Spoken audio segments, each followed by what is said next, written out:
and gentlemen, to another episode of the Oddass Podcast.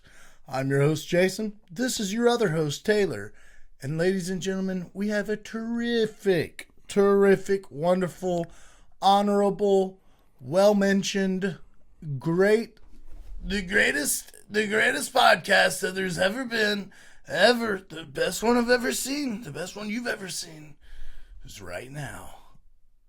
Taylor, why don't you tell them what we got going on today, bud?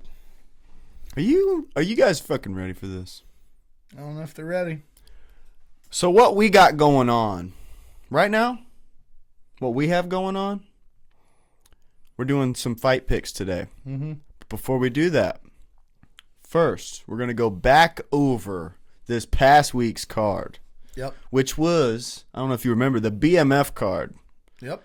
Charlie Olive. Do Bronx. Versus motherfucking Max Holloway. Okay? For the second time. Bless. First time, esophaguses were broken. Okay? Yep. First time. Second time, dreams were broken. Yep. For fans and fighters alike. All around the world. All around the world. It didn't stop in one spot. It was everywhere.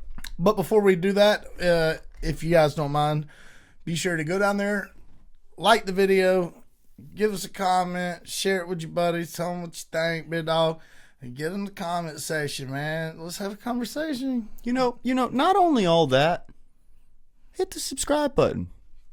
Check it out. Just go ahead and tap that button that says subscribe on it. Only if you like what you see. If you don't like what you see, just why are you even here? Yeah, fuck off. Yeah. Okay? And fuck you. That's how we feel here at Oddass Podcast. Yeah, and your mom's a shovel. That's right. A yard shovel. Yeah. A muddy one. Mm-hmm. Yep. That's what we say. Always said that. All right, so we got the important stuff out the way. Yeah. All right, now let's get to last week's card, the BMF card. Your mom's a crispy piece of bacon. All right. Okay. You got any other ones? Like too crisp, like burnt. Burnt. Not even the good kind. Mm-mm. Nah. And I like burnt bacon, but not the kind I like is what your mom is. That's what she is. Yeah. Gristle. Internally and externally. Straight gristle. Burnt. Done for. All right, let's get back to these fight picks. All right. So, we concluded last Saturday with Jason beating me by 1 point again. He just keeps inching it out. And you know what's strange about it? The fight that you won the whole card on was the last fight of the night. We were tied going into the main event, brother. That was interesting. And you pretty much nailed it. Tiebreaker. You pretty much nailed it.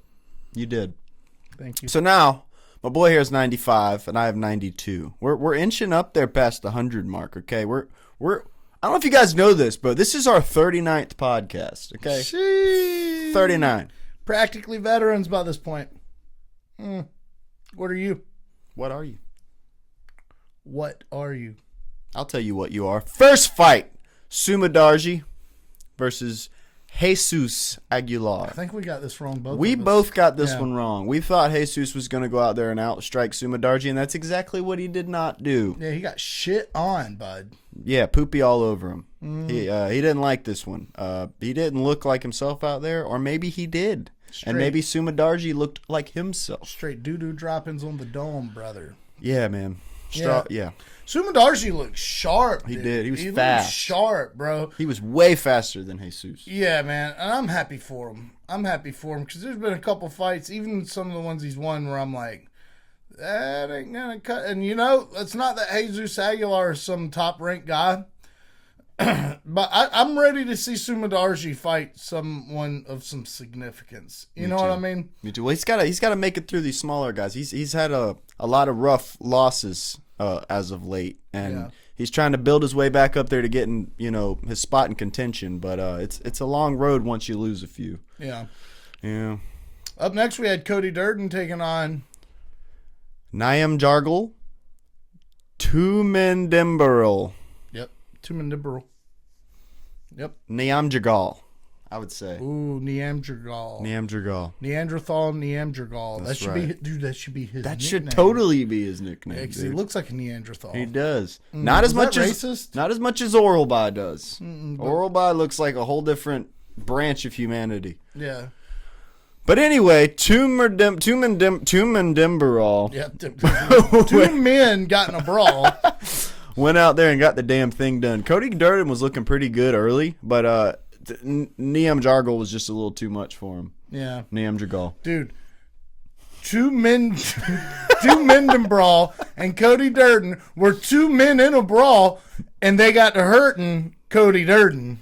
You know what I mean? Dude, I couldn't have said that any better. Yeah, dude. Yeah, Let's write that bitch in a song. Yeah, dog. That's what happened, though. Beautiful display of athleticism by Niam Jargal. Yeah. Cody Durden, good try, brother. Maybe next time. You got in there and you showed your heart. You showed your grit. He always brings it, dude. He always brings it, dude. He's got that look on his face. Yeah, dude. He's real American, dude. Yes, sir. Yeah, he is.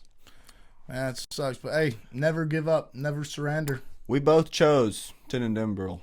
Yeah. So, yep. We got that one right. Got that one right. Up next, we had Ricky Tercios versus Alberto Montez. Bro, I think I picked Ricky. No, you didn't. I didn't? No. Thank God. I mean, wait, bro, I like Ricky. If you did pick Ricky, it was one of those ones where you picked him at the last minute. But I picked Ricky. I know that for sure. And I got a lot to say about this fight, actually.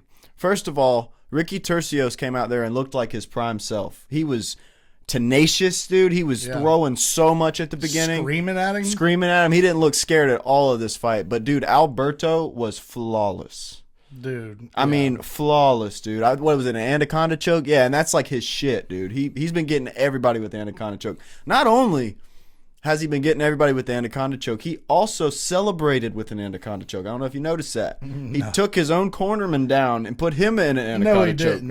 My goodness. To celebrate, guys. And then they laughed it off. Don't. You gotta quit doing this. So that's that guy's shit. But dude, Ricky literally couldn't have been more on top of it, though, man. Like, he was out there looking fierce. I thought he was going to win the fight. He was controlling the pace, and Alberto just stole it right out of his hands. And after saying all that, I have to give the rare props to, I believe it was Kerry Hatley. Yeah. Who stopped this fight at the perfect fucking time, dude. I didn't even know Ricky was out yet. That's how good of timing that was. It's like it was quick. He moved his arm up and then he pulled it up, and I thought he was going to get up and be like, oh, the dude was out solid, dude. Out cold. So props to Kerry Hatley for that. That was a great stoppage. Hey, Alberto Montez might be something, dude. Dude, yeah. I mean, that was some star-making potential right there. Anyone else or a lot of other people, that first round would have mentally broke them a little bit. Yeah, absolutely. Because Ricky was not stopping, but he's walking towards him, throwing everything he had. And you gave Ricky the first round? I did. I gave Alberto the first round. I'm not even to say that he won, right? But just how well he did. Yeah. You know, he didn't look scared at all. Yeah. He looked like he was controlling the fight for the most part, and 100%. Alberto was just one step ahead of him, dude. 100%. I mean, he just looked so good out there. But good job to Alberto. You got me on that one, I think. Dude, I know you at least said Alberto. I'm pretty sure I picked Alberto because I love Ricky Tercios. You know, he embodies, it's just like Cody Durden. He embodies that hard-nosed American spirit. You know, he embodies that, and he brings it. He brings the spirit, the strength, the power with him, and he displays that each and every single time, you know, in every performance, even when they lose. So, you know, but that being said, you know, he's not been winning that many fights. So. Well, I think he's only had 2 or 3 in the UFC. I mean, he just came out of the Ultimate Fighter. And, you know, they just try to slowly build these Ultimate Fighter guys. Obviously, they come in with an advantage because they're good enough to win the Ultimate Fighter. I mean, they're the top prospect of the prospects in that regard, you know, when it comes to Ultimate Fighter. But go to Ricky Tercios record real quick, bud. You thinking he has more than 3 or 4 fights in the UFC? I don't know. But now you're making me second guess myself. Well, the only reason I say that is because I literally just watched him on The Ultimate Fighter a year or 2 ago. And, you know, I've only been watching UFC for 4 years. So I can't imagine he's been in there for much longer than that. But I've been wrong on these things before. So he's got quite a bit of fights in the UFC. I thought so, dog. So I was like, hold on, dog. Well, hold on, Vidal. This happens every time I say something like that. How many? I think it's 5. 3-fight losing streak. Oh, it's more than 5. He's won He's only won 2, and it's nobody. He's only lost to Eamon Zahabi, Raul Rosas Jr., and then he lost to 2 people that, well, obviously we know who the fuck Alberto Montez is, but don't remember Bernardo Sapage. Remember that one. Yeah. Man, I'm hoping Ricky gets his day, man. Because you're right, it's not looking too hot. I didn't even realize. I thought he'd only had a few. And he was cool as fuck on the Ultimate Fighter. Yeah, he was. Dude, that's how I like him so much. I mean, just who he was on the Ultimate Fighter. I was like, man, that guy's cool as hell. Yeah, he was. And dude, he's got the heart of a warrior, and I know all these UFC guys do, but he wears it on his sleeve, bro. Yeah, he does. Like just the screaming in their face, wow, like that shit. I love that, dude. Awesome. It pumps me up. Came out there stomping his foot. Stomping like a Muay Thai fighter. That shit was sick, awesome, dude. I like watching him fight. Up next, we had Dante Johnson. I hope they keep him around like a Cody Brundage. Yeah, dude, no shit. 3 back-to-back, dog. 3 back-to-back. Okay, Dante Johnson, he fought Cody Brundage, and I got to tell you, this was a lackluster performance out of both guys. It was. If you're making your debut and you're fighting a Cody Brundage that had just fought, what was it, 2 weeks before? 3 weeks before, max? I think it was two weeks before. You're supposed to smoke that dude. And I'm sorry, Cody Brundage is from here. He's a native South Carolinian. And, you know, we'll hold each other up. If war broke out today, we would stand shoulder to shoulder and fight and or die with Cody Brundage. Guarantee that. But this isn't war. This is competition, and it's, although it's violent, it's not battle to the death. And believe me when I tell you, this fight was not battle to the death. Dante Johnson, man, I don't know, brother. You just got to do a little bit better. And maybe he needed to come out here because this was his debut, correct? No, this isn't Dante's debut. Are you sure? Yeah. Good. Let's look at this one. Yeah, for sure. He's been actually pretty active since he joined the UFC. I think he's got 3. No flipping way. It's probably, I don't, if he's had fights like this over and over and over. No, he's been starching motherfuckers, dude. He's been knocking people out. Cedric Dumas, okay. Yeah, he's got 3. Well, the contender series. Yeah. He was supposed to beat Cedric. Let's just be honest. Let's call it what it is. Yeah. Fighting championship though. Man. Well, at any rate, man, this guy, you know, you come to fight that version of Cody Brundage, you're supposed to kill him. I gotta say, dude, Cody could have won that fight. Yeah. I think I had Cody Brundage winning that fight. We both picked Dante Johnson on the picks, but dude, what I kept seeing was that when Cody Brundage would open up and start like throwing combinations, he landed every one. Yeah. And Dante Johnson didn't like it when he did. Like it. And he just wasn't throwing, bro.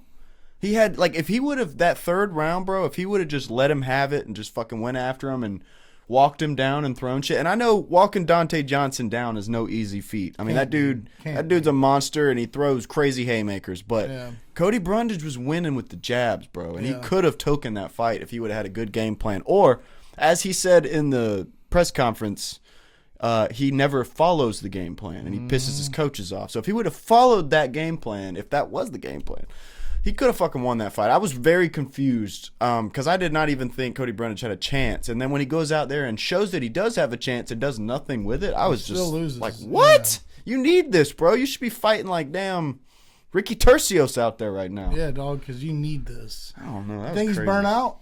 Something, dude. Something. Might be burnt out. Something. I honestly think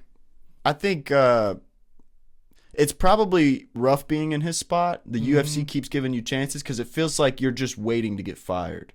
And you're probably just like walking on eggshells, just like waiting, like any day now I'm going to get fired. And then you get offered another fight. And you're like, fuck. So imagine going into a camp thinking, I just swore I was about to get fired. And now I'm going back into fight camp. And then you got to sit there and think the whole fight camp, if I don't win this, I'm 100% fired. Yeah. And he has to keep going through this process over and over. And it's like almost like they're playing a joke on him, dude. Like, no, you're not fired, dude. Come on. Yeah, we got another fight for you. Come on back, dude. We like it. It's crazy. Well, at any rate, do better, Brundage. We love you, bud. And Johnson. Yeah, and Johnson. Up next, we had Cody Garbrandt and Zhao Long in a very dramatic state of affairs, Taylor. Why don't you walk us through that fight? What a weird fight, dude. Very. So, first off, I have to give props to Cody Garbrandt. I became a fan of Cody Garbrandt tonight. And I know that most UFC aficionados are already fans of Cody Garbrandt, but I think I missed his prime. Aficionados, have a sip of my Cody That's Garbrandt. right. That's right. Yeah, I mean, it's a nice wine. Yeah. You know. But I think I missed his prime as far as watching the UFC. I mean, he hasn't been around at all as long as... Yeah. So, I didn't really have much respect for Cody Garbrandt. All I hear about him is talking shit and you being kind of a douche sometimes. But I became a fucking fan, dude. When you throw up in the middle of the octagon and then stand up and look at him like this, dude, I was like, oh, yeah, I got fucking chills when that happened, dude. And he was like, let's fucking go. Like, as soon as he got done throwing up, dude, he was like, let's fucking do this. And then he runs at him and throws his body right into the dude. And then gets kicked in the dick again. He did. Dude, what the fuck, Xiao Long? Dude, you literally handed that fight to Cody Garbrandt. You were whooping his ass the whole fight. I had it. And, you know, I may have been watching something totally different than you guys were. Maybe I saw something different. I had Xiao Long winning every single round of that fight. I don't understand how Cody Garbrandt won, even with the 2 points taken off, because I would still have Xiao Long winning one round, and they would be tied the other two. It wasn't... I mean, I think getting kicked in the dick a bunch of times kind of earned Cody Garbrandt the fight. I will say that. Because we don't know how they take that into account to judging the round. Like, well, he did foul him 3 times this round, so we gotta give it to Cody, even though he whooped his ass. So I don't know. It's up to debate, but I really thought Xiao Long was gonna take that anyway. But somehow Cody Garbrandt got it, dude. And there's I kind of agree with you. It was weird. It was a weird fight to watch. A very weird fight. I thought Xiao Long, either a draw was coming, or Xiao Long still had it, 28-27. Mm-hmm. I really did. I felt like he won all 3 rounds, dude. And if you take 2 points from 30, that's 28. Right. I mean, I thought it was an open and closed shut case, but I mean, obviously the judges thought differently. I'm happy for Cody, and I can't wait to see what he does next, though. I do like Cody, and I have seen him fight the Dominic Cruzes of the world, and man, yeah. What's crazy to me is every judge gave him the 3rd round. Which is arguably kind of wild. The most decisive round to judge, correct? Yes, but I would say in favor of Xiao Long. First. No, that's what I'm saying. Yeah. That's what I'm saying. Mm. Like, the first would be probably the hardest round to judge, in my opinion. Because Cody did good. It just felt like Xiao Long was just a step ahead of him. And then the second round, same thing. And then that's when the dick kicks started happening, right? So, obviously, hey, you lost that round, big dog. And you lost the round before that. But then you come out and win that 3rd round. I don't know. Maybe, like you said, the judges were like, nah, big dog, you kicked him in the dick. Yeah. We can't even, just off principle, we can't give you this fight. Yeah. I don't know, bro. Up next, we had RoboCop taking on Bruno Ferreira. And hey, brother, I was wrong. Dude, he got starched. This is when I started becoming right on these picks. And, dude, what a beautiful one-punch knockout. Dude. I think that's the only thing he landed the whole fight. I think so. And it ended it right then and there. It's the only thing he threw. Matter of fact, let's see. We can actually see that right here. Yeah. Oh, knockdown. Okay, 2 total strikes. Yeah, so I think he landed a kick to the midsection or something earlier. Yeah. Dude, that's nuts. Dude, a leg kick. You want to know something? No, midsection. When I saw the face-off, I went, oh, bro, RoboCop's winning this, dude. I knew it, and I was like, fuck, I've already done the podcast. Bro, yeah. He's so fit, dude.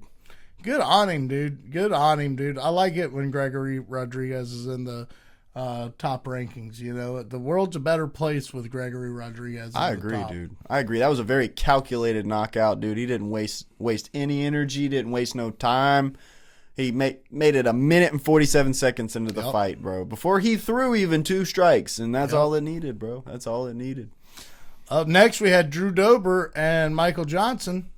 I'm not going to do it because Drew Dober and Michael Johnson don't like it, so I'm not going to do it. They don't like it. I will say, no. Maybe though. Drew Dober. I have to say, because I called it for that exact fucking reason. So sorry, guys, but the superstition's real, homie. It happened right before our eyes. Okay, it's literally why I picked it, and I was right. So I mean, I don't know how much more black and white you can get from there. Yeah, dude. Michael Johnson, I definitely gave him the first round. You know, he looked like he was on the path to win that fight and maybe even knock Drew out, if not win a very, very decisive decision. Mm-hmm. Like no questions asked. Yeah, Bro, Michael but Drew was just landing. got that hate in him, you know? It's always the same move that he knocks people out with. Yeah. He throws a jab, but he does like a long skip forward. Like a Michael Chandler? Like a jump. Like he does a jump, and then follows through with just that. Like Michael Chandler. He always gets that. It's the same move every time that he knocks people out with. As a matter of fact, I want to see Drew Dober fight Michael Chandler. Yeah. That's the fight I want. Mm-hmm. That's the fight Drew Dober deserves. Mm-hmm. And let's just face it, dog. Michael Chandler's fighting Huffy, correct? Mm-hmm. He's going to get knocked out with a spinning head kick. But he's not fighting him until fucking June, right? July? June? I think Something it's June. like that. Yeah. At any rate, yeah, we're that one hurt. That one hurt because Michael Johnson, that's my dog, bro. I don't like seeing Michael Johnson get knocked out either, bro. No, Believe dude. me, I don't. I hated it. But it felt good to be right. It did. Yeah. It did.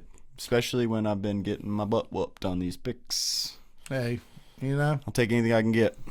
Well, Drew did it for you, bro. Thank you, Drew. Up next, we had Rob Font, who took on Raul Rosas Jr. This fight pissed me off.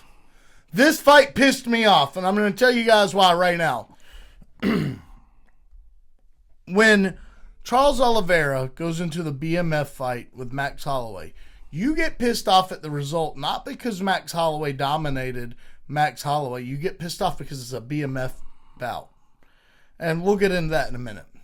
What Raul Rosas Jr. did was wet blanket Rob Font. There were, how many strikes were thrown? I think it was 6. Yeah, I was going to say I think he threw 6 strikes in 15 fucking minutes, dude. Yeah, it was bullshit. That shit ain't going to cut it, bro. Oh, bullshit. 47. No. And they buttered it up with 8. That's bullshit, bro. Yeah. That is bullshit, dude. There's no fucking way he threw. I was counting them, and I counted 6. And they've got it as 47 and then 8. Like, that's no. I think they were counting those little leg ones he was doing like this. He's fucking jerking off his fucking leg meat, dude. Yeah. Yeah, nah, fuck, dude. I'm tired of this, dude. Yeah. I'm tired bro, of it. we had a whole I got hype about this. Remember? Yeah. It was the Tom Aspinall Cyril Gane card. I can't remember who it was, but somebody held someone down the whole fight. And they didn't give him the win. It was Almeida and Volkov. And I bet on that guy. So I'm like, how the fuck am I supposed to feel about this? And then Raul goes out there and does it, and they give it to him. So I'm like, where do we draw the line here, dude? It was because Rob Font didn't do any damage to Raul. Okay, so I definitely see what you're saying. But Volkov damaged Almeida. You're right. Right?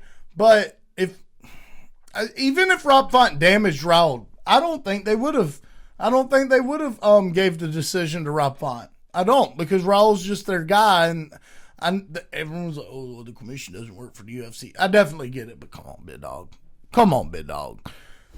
They'd have probably still given it to Raul. Like, there's a 99% chance Raul still wins that fight with a broken nose if Rob Font is just jabbed him up real good and landed maybe a 1-2 a couple times, even though he got held down for, how long was the control time? 10 minutes and 5 seconds out of a 15-minute long fight. You know, it's getting so old, bro. It is. Out of Raul. And it'd be one thing if the kid was going out there and doing this and just like speaking a little more humblesome, you know? But he's not, dude. He's talking all this big game plan like, oh, I'm the champ. I beat everyone. No, bro. Chee-wee-wee. Yeah. Okay, give him Merab next. Yeah. That's the fight I want to see. I want to see Merab versus Raul Rosas Jr. That's the fucking fight I want to see next, bro. I like it. I don't care skip him through the rankings. If he thinks he's so much better than everyone else and has great wrestling, let's do Marab versus Raul. Okay? That's it. I'm sick of him, dude. I'm sick of him. And I used to like the kid. Whenever he broke out onto the scene, I remember calling you and being like, dude, there's a 17-year-old kid and he's going to be on the Contender Series tonight. And we watched it. I still lived up here in Winsboro. And we watched it, and it was cool. And I think he submitted the guy real quick or something. It was awesome, dude. But, yeah, dude, not this. And Rob Font, bro, what did I say going into this, dude? I said, the New England cartel acts as if they don't know how to game plan for a fucking wrestler. Every single time you see Calvin Cater or Rob Font about to fight a wrestler, just go ahead and put your money on the wrestler. Because these guys, they act like they don't know what it is. And listen, maybe you're not the best wrestler. Maybe you're not the best grappler. Okay? You got to learn something. You got to do something. You know? And I get it. He was trying different things. No, big dog. When you're at this elite level, okay, and someone's, got you in a Dagestani handcuff for controlling the wrist while he's got hooks in, you got to figure out different ways out of that avenue, big dog. And every single day they're developing and evolving moves. You know what, dude? You know what I'd really like to see out of some of these guys, dude? I don't know if this is an illegal strike. I don't know. Maybe this makes head waves, bro. I have no idea. Maybe I'm just talking out my dick right now. I'd like to see someone just, when they've got their hooks in like that, someone take the balls of their heels and just horse kick, some bottom buttocks action, dude. I know it sounds silly. To the audience, that might sound silly. Bro, let that area, let that bone just get fucking heel kicked like fucking 5, 6, 7, 8, 9, 10 times. Bro, he's not going to want to be on his back. And guess what? When he gets up, he's not going to be able to stand up either. I'd like to see some fucking, I don't know what I'd like to see. I'm not a professional MMA fighter.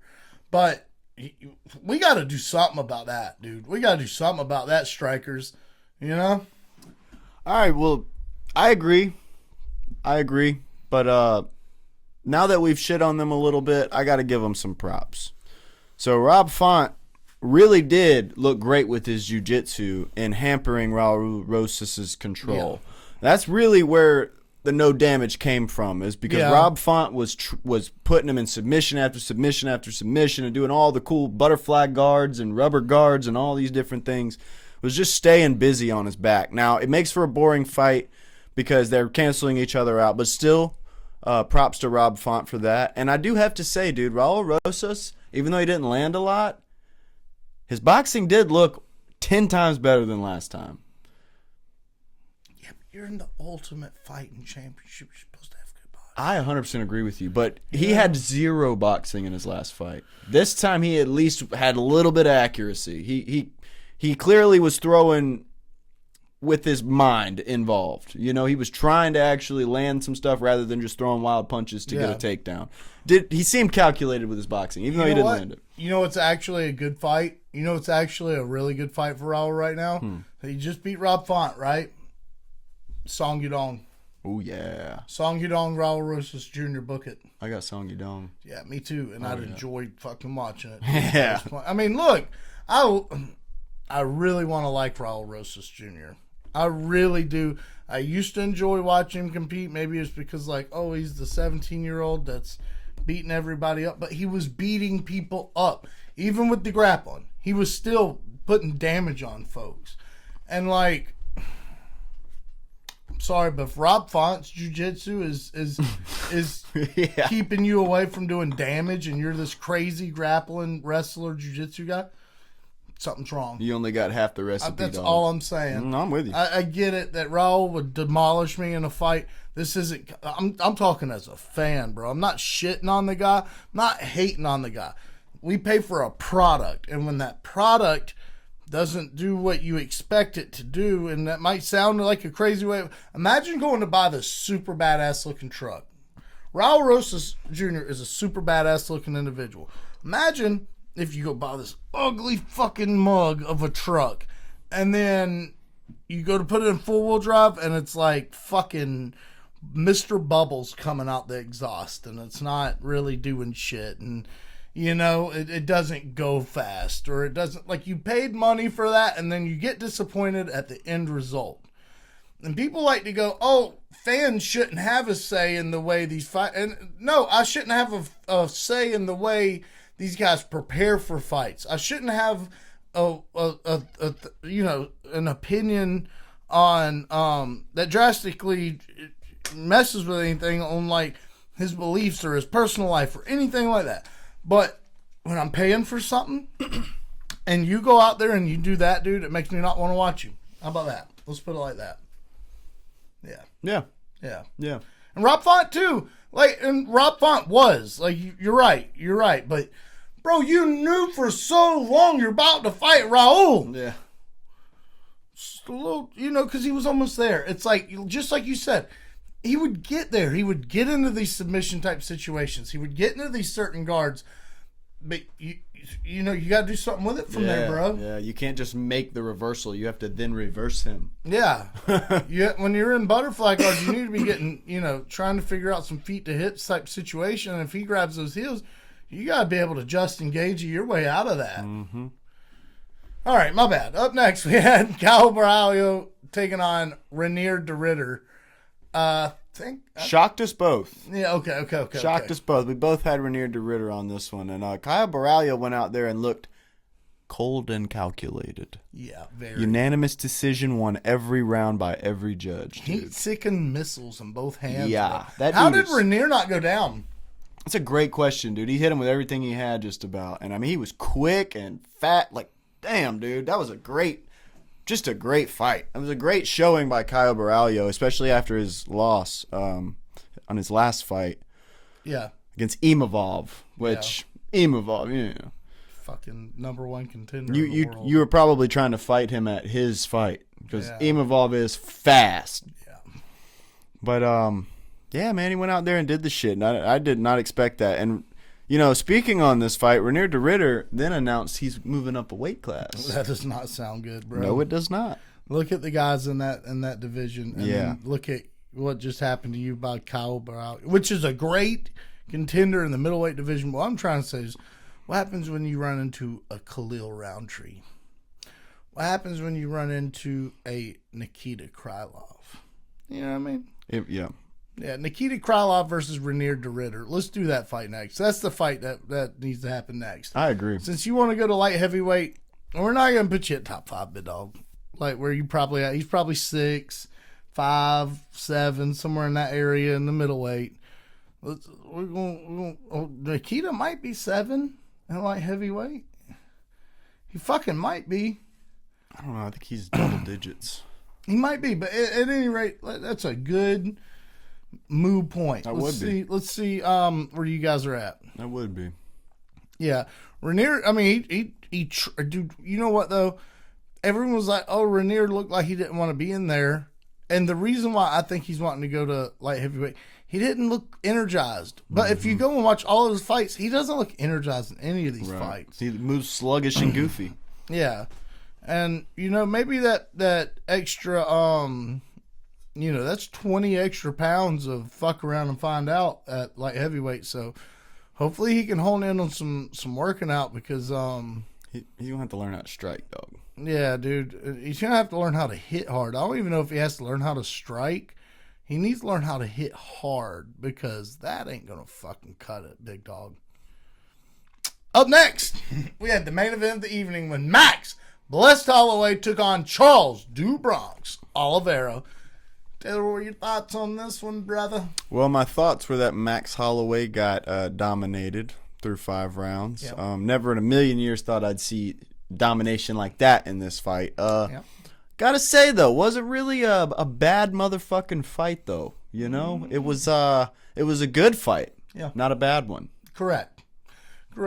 I think, I think that if you took the BMF belt and you just sat it over here, and we'll act like that this was not, that didn't exist. Right.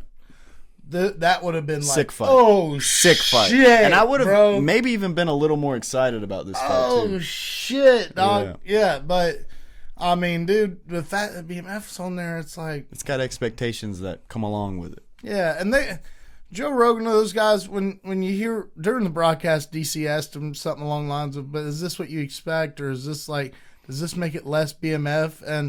And Joe Rogan and John Anik were like, "Oh no." And John Anik's he's a very company guy, and for good reason. And I will never disrespect John Anik because that man is the shit. Yeah, I like okay. John. I like John. Yeah, I love John, Little John. You know, love that. Dude. Yeah, love that dude. Mm-hmm. But. You know, and Joe Rogan's a purist, as is John Anik. So, of course they're going to say, nah, bro, that's fucking shit. Hell yeah, that's bad as fuck. What? Well, what did the audience think? It was not bad as fuck. It would have been if that belt wasn't on the line. But with that belt's on the line, as much as the matchmakers, as much as the president of the company, as much as the commentators don't want to admit, Daniel Cormier is the most company man of company men. And he even was like, "Nah, big dog, that was not too BMF of you." We missed out on something too.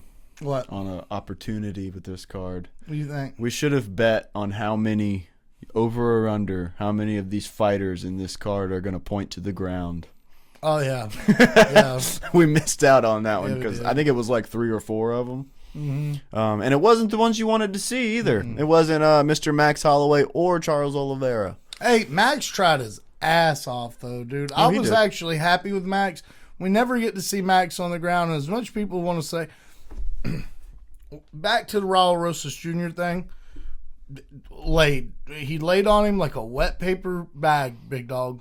Charles was going for submissions. Mm-hmm. Charles was throwing mad bows. Mm-hmm. He was punching him in the head. He was kneeing him. He was trying to finish Max. Max wouldn't allow him. And just like how you were saying about Rob Font, that's my exact view on this fight, is Max wouldn't let him. Mm-hmm. Whereas Rob Font, it was like a 50-50 situation where he would get into these positions but then wouldn't kind of finish them. Max was doing everything he could to a T and finishing him, and it wasn't enough. You know what I mean? Which we're talking about Charles Oliveira, bro. Yeah. If he gets you on the ground, you are fucked. And this man did that for 5 rounds and didn't get finished. So that's very impressive. You're right. And no one sees him as a ground anything. Mm-mm. So for him to even survive that is pretty sneaky. Justin, Dustin, Flustin. You know? Who's that other guy Charles just fought too? Not Fizzy. Oh, Gamrot. Gamrot, dude, a highly qualified tactical fucking grappler. Mm-hmm. And Charles got him too, bro. I mean, he just takes these guys out, dude. Clay Guida back in the day when Clay might have been, starting his descent at the end of his career, but I mean, still at the time, in that time frame, a great grappler. You know what I mean? And just dusting dudes off left and right. I don't know what to say next for Charles, but I'd like to do this, dude. Who would you like to see Max Holloway fight in his next fight? Max Holloway in his next fight. Man, if Fiziev hadn't been losing so much, I'd probably say Fiziev. Yeah. Because that'd be an interesting clash of styles. Yeah. Fiziev would be trying to go to that body, but Max would be, I feel like, too quick for him. Well, it's like super quick punches versus super quick kicks. Honestly, it's kind of like Justin versus Fiziev. Yeah. It's probably going to be Holloway, but it'd be interesting to see the clash of styles. But it's really not even that exciting of a fight considering Fiziev's got some building up to do, in my opinion. I think it's an exciting fight, but I see what you're saying. I just mean ranking wise. I don't feel like he's earned that shot. Going against he number 1, number 2, Max Holloway? No. He's not? No, even going into this he wasn't. Was he like 6, 5? 5. I think he was like 5 or 4 at most. He was 4. Got you. I think Charles was above him already in the rankings. But it goes it's like, Ilya, Armin, Justin, Charles, Max probably. So, yeah. I don't feel like Max's stock falls too short. I'd like to see him fight Dan Hooker. Oh, I got one. Benoit Saint Denis. Hey, that would be a scrappy little fucking fight right there. Hey, that's a good one. Is Dan Hooker? Who's he fighting? He just fought BSD. Yeah, BSD and Max Holloway. That'd be good. Dan Hooker and Max Holloway. That'd be good. Or my personal favorite, Max Holloway versus the Mac, Conor McGregor, International Fight Week. Dude, that would be sick. There wouldn't be no fucking laying on the ground for that fight. But Conor might be too big for him now, though, because Charles was too big for him. He's moving up.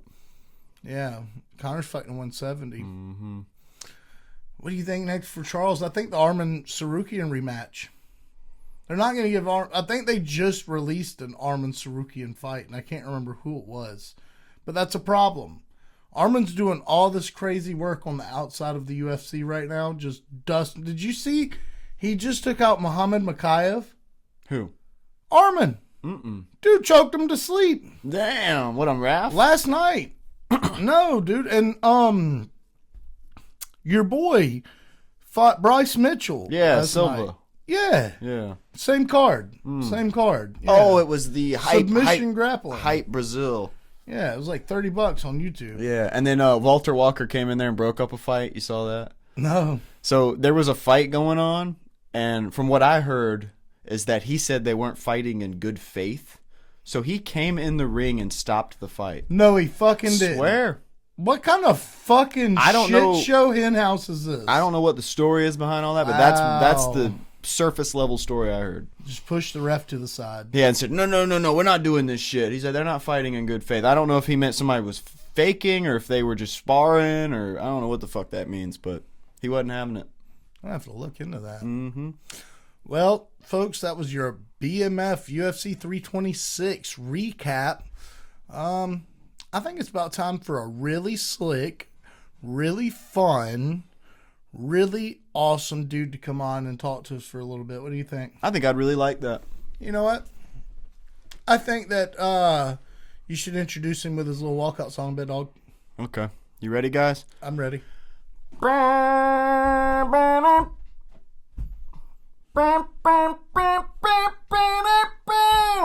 Buffalo soldier, red like Rasta. Buffalo soldier, in the heart of America. Hey, hey. Stolen from Africa, brought to America. Okay. Hey, ladies and gentlemen, welcome to the show, Elijah Harris. There he is. Yo, what's up? What's going on, brother? How you doing? Good. How you guys doing? We're all right, man. Excellent. Welcome back to the Oddass podcast, man. It's an honor to have you back. Yeah, man. Thanks for having me. Glad to be here. Hell yeah. Well, hey, let's just jump right into it. I know everyone's going to ask you this, but we got to ask it. Let's just get the bullshit out the way that everyone else is going to ask. How's training camp going? How do you feel about your opponent? Training camp's been going great. And as far as my opponent goes, he's just another guy that's in front of me, you know. Now we both have 100% finish rate inside that squared circle, so you can expect fireworks on the night. That's for sure.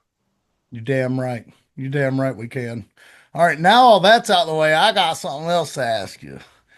Big Dog, when you're in these fight camps and you got to take in a bunch of nutrition, right? What choice foods do you have a nutritionist or do you do it all yourself for one? Pretty much I do it all myself now. Okay. And for me, I just stick to a lot of protein, lean protein. I try to minimize my carb intake, especially when I'm starting to lean out and cut weight. Yeah. For me personally, carbs just kind of stick to me like glue. You know, like I love my pasta and stuff like that, but if I eat it, I'm gaining some weight pretty easily. No doubt. Probably all that gluten in there. Yeah. Yeah. Yeah. I ain't got something to do with it. I know something about gluten, but you know what I mean? But anyways, what's your favorite meal during fight camp? Like, or you know what? Yeah. What's your favorite meal during fight camp? I love steak. I love my red meat. Yeah. That's always kind of my go-to.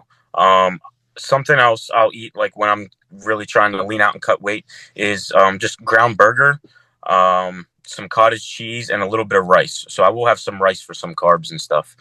When I have carbs, it's usually from rice or sweet potatoes. What kind of rice? Is there a particular rice? Um, Jasmine sometimes, but I like wild rice. Okay. Yeah, this is good info, dude. This is really good info. Because some people like that basmati bullshit, bro. You ever fuck with basmati? Oh, I fuck with it. You fuck with I it? fuck with all rice, man. Big dog, I just don't fuck with basmati like that, big dog. What about you?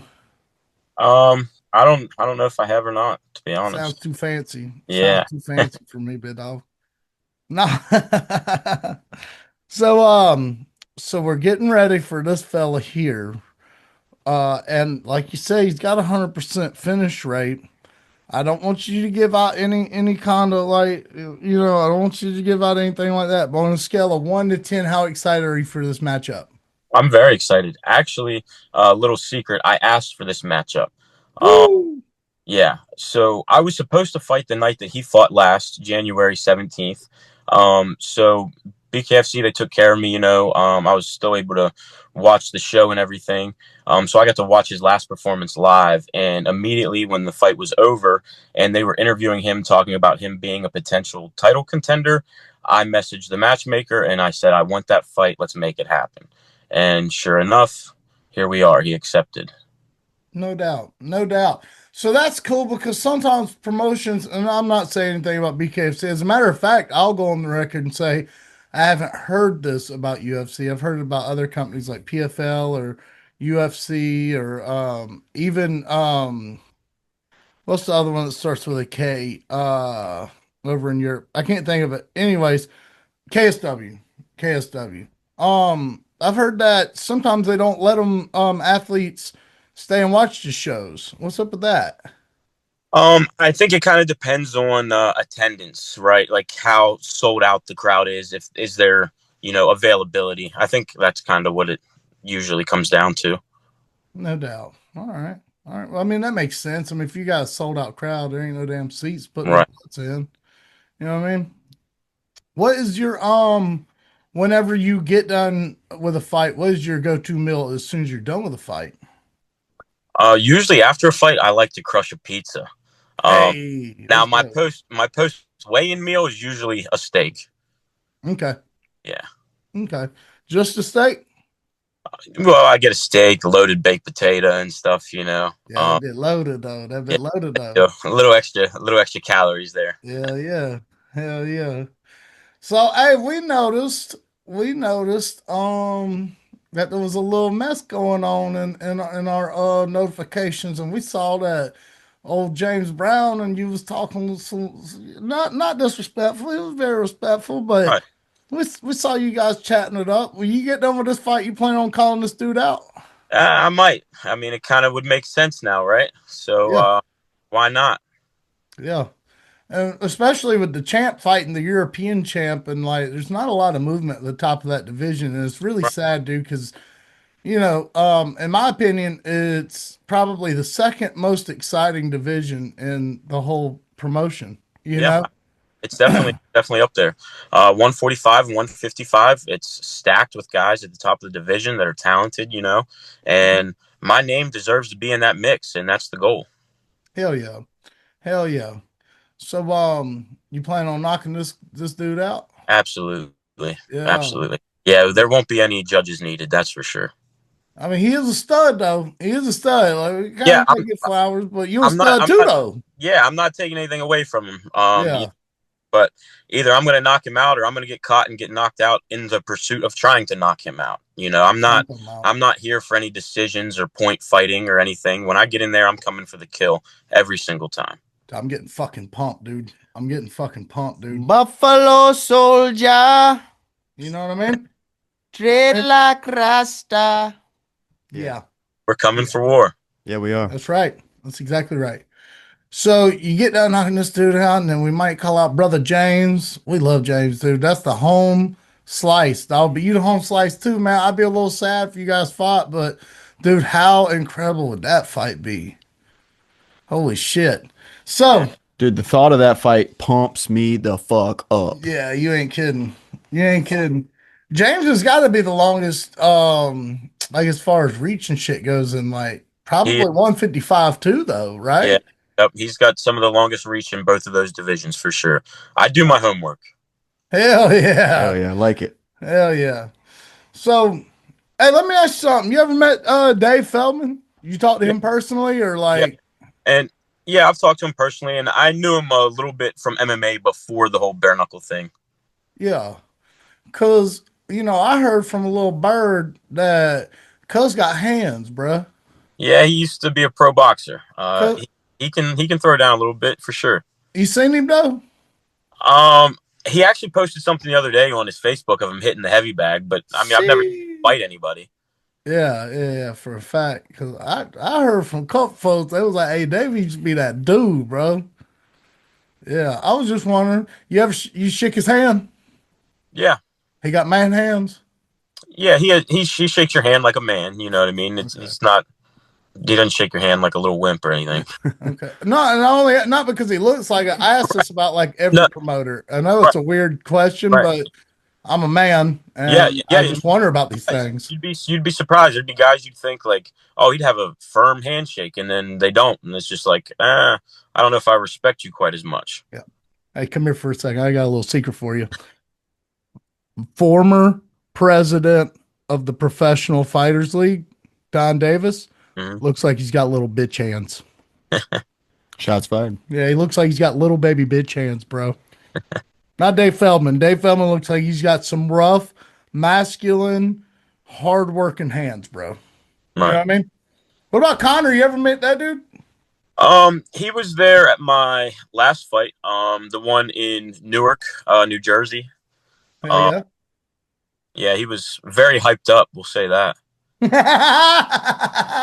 Hell yeah. Hey, I saw he don't look so hyped up no more though. No, No. yeah, I think he's on a better path now.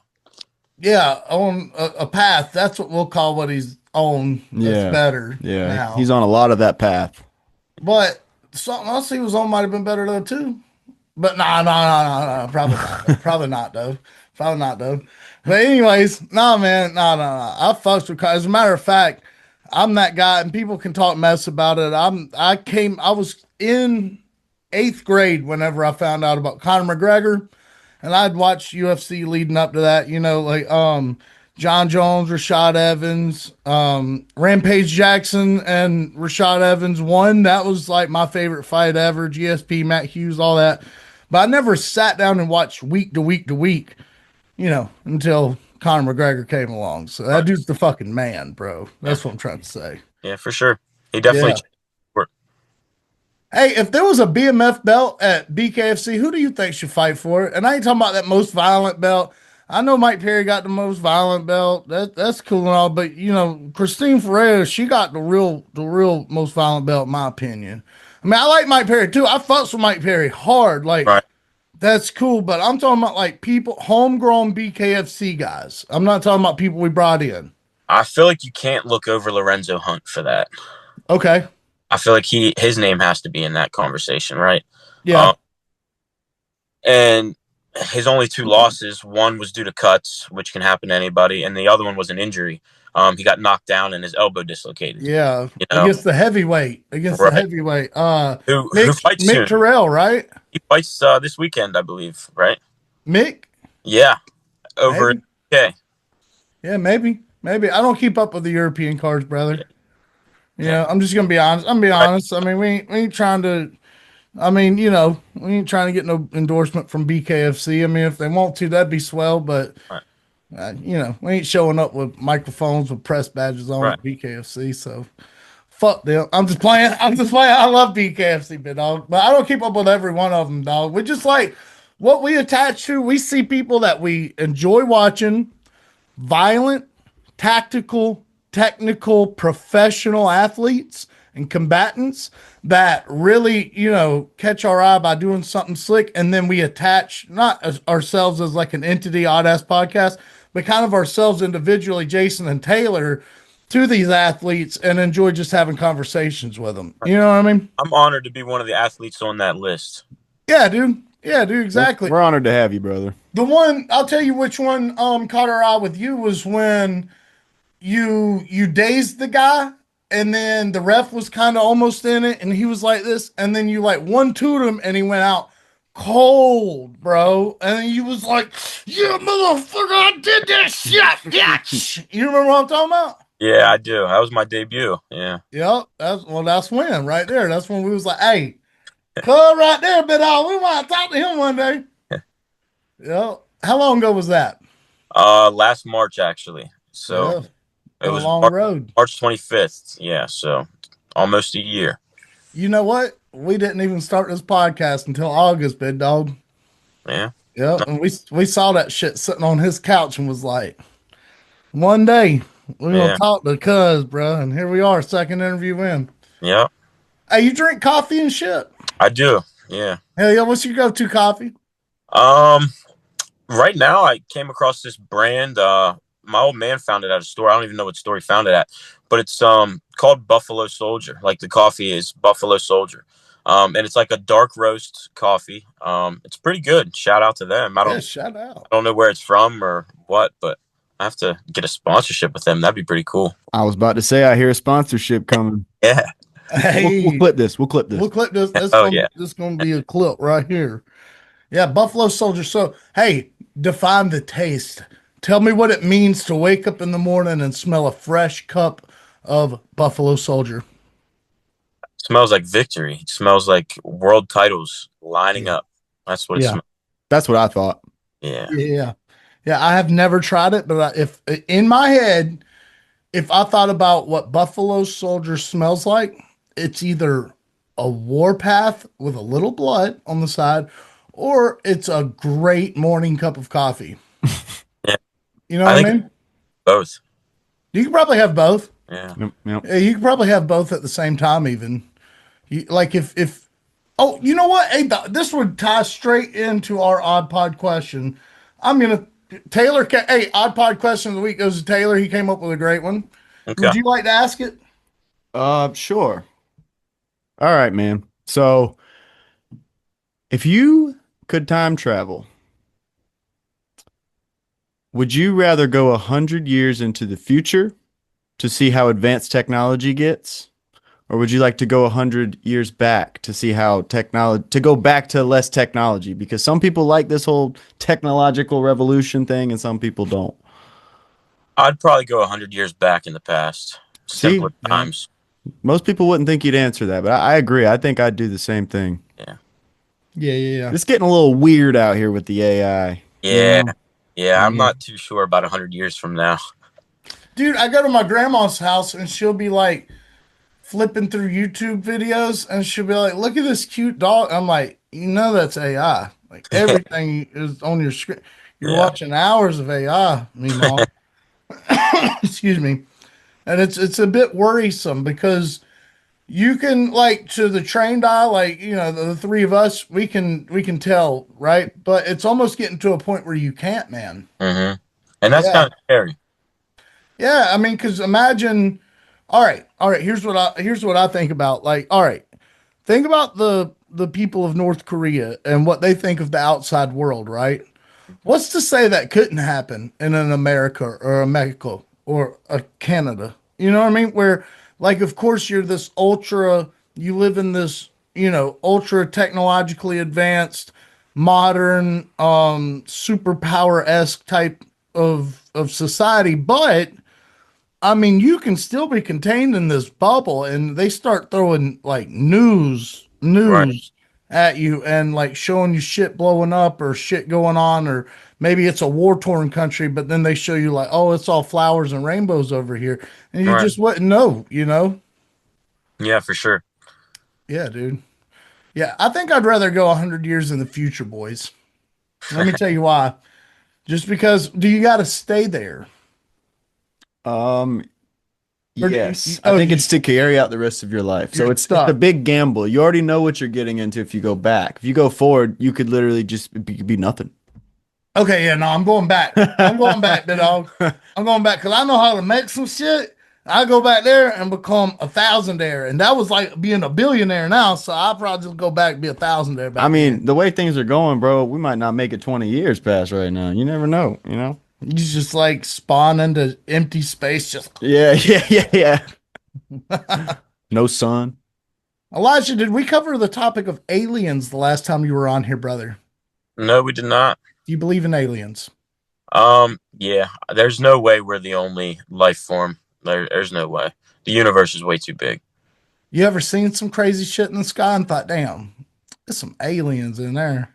I don't know if I've ever really seen or noticed anything. I don't believe that we're the only thing here, you know? Statistically. Yeah. Okay, that's cool. Yeah, we can't be. There's no way. You know, we haven't had one person come on here and be like, "Yeah, I saw some shit yet." I'm waiting. Just Yeah.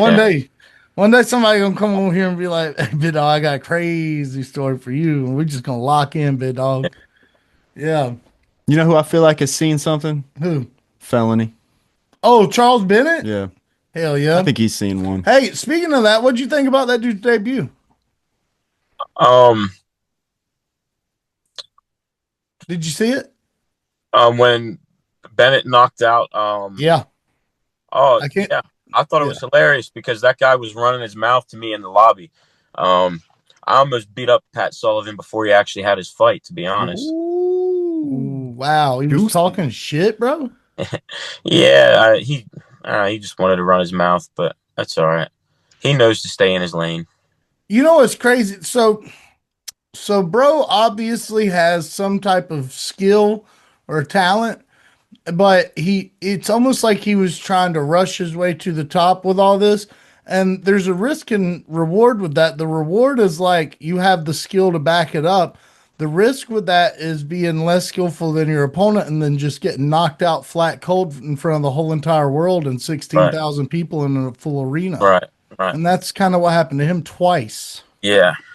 Yeah. Um, I don't think he can fight, to be honest. I think he's a Mm, bum. He just sells a lot of tickets. He's liked. That's what it is. He's marketable. Um, and that's a big piece of the game, is selling the yeah. tickets. Sometimes that's more important than whether a guy can actually fight or not, unfortunately. And he's one of those situations. Um, but I was playing some chess there. So when I was in Connecticut and my opponent backed out, I knew I didn't have a fight, right? Yeah. But I also knew that he was fighting on Knucklemania. And I also knew that Charles Bennett has a reputation of backing out of fights and not showing up. So I started talking some shit on social media on Pat Sullivan, trying to stir the pot. That way, if Bennett didn't show up, I was already going to be at Knucklemania anyway. Yeah. That way, I was just planting some seeds so it would make sense. We were going back and forth, fight me. But Bennett showed up and he showed out. He knocked him out. So that was like the second best thing that could have happened. Oh yeah.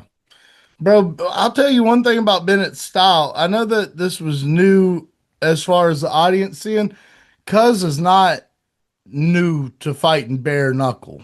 I mean, we can all just Actually, his third bare knuckle fight, I think.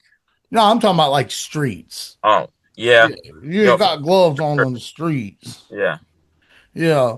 So, but one thing, all right, a lot of people look at BKFC and go, "Oh man, they're just throwing bombs," but it's like, no, that's not entirely true because there's a Right. lot of skill and technique that goes into throwing these strikes. Correct? Can you walk us through some of that? Like from the average guy, like if I get into a bar, me and Taylor are here. Of course, I'm gonna throw my hips, turn the punch, and I'm gonna try to knock Taylor out, right? And he's gonna try to counter that with a right hook or something. But to walk us through some of the technique that you like using in there, bro. Personally, I like straight punches because the fastest point from A to B is a straight line.